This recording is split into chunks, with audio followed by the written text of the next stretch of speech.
Hi, I'm Dr. Nick Liebisch with scriptureandtradition.com. I just want to talk with you a little bit about St. Joseph and the question that often comes up: why did St. Joseph die before Jesus' public ministry?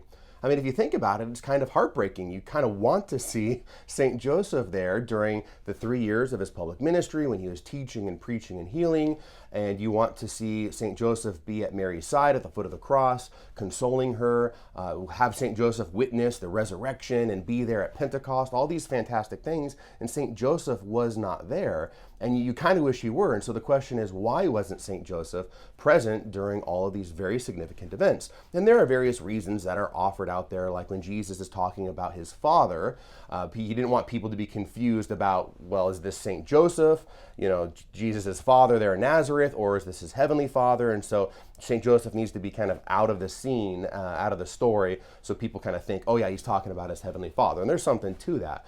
But I think there's more to it, and it occurred to me actually in prayer, doing a consecration to St. Joseph. There's a couple of them I really like, and I was thinking about this question: why couldn't St. Joseph be present at all these public ministry?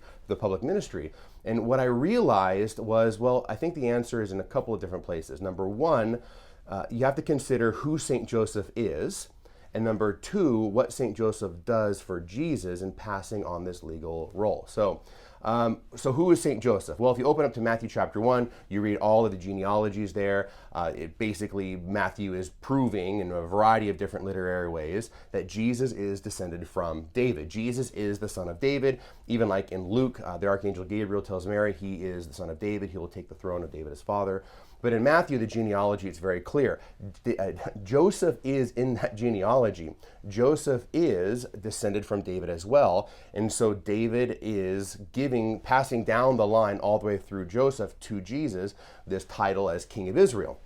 And that's part of the reason why Joseph is the foster father of our Lord, because he gives to Jesus legally, completely, totally, and legitimately the rights, privileges, and responsibilities of the King of Israel. Okay, so those are two considerations. Now, when you apply this to the public ministry of Jesus, you have to consider that since Joseph is descended from David and he is the rightful heir and the descendant of David, St. Joseph's the king.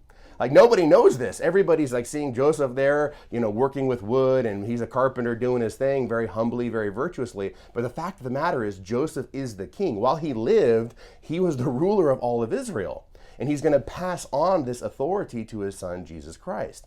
So it's very fitting, if you think about it, while Joseph lived, he's the king. So it makes sense then that before Jesus begins his public ministry, it makes sense that Joseph would need to pass away, because that title and that role now goes to Jesus. So the first words out of Jesus' mouth is, repent, for the kingdom of heaven is at hand. He is simultaneously saying, I am the son of David, I am the legitimate king, and I am restoring the kingdom.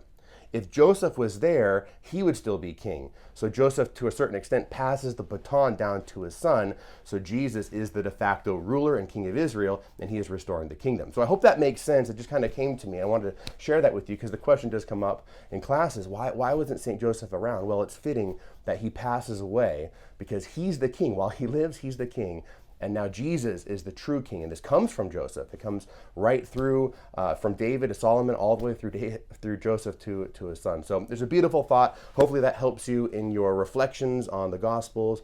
God bless you. If you get a chance, I'd appreciate if you like, subscribe, share, and comment. And we'll see you at scriptureandtradition.com.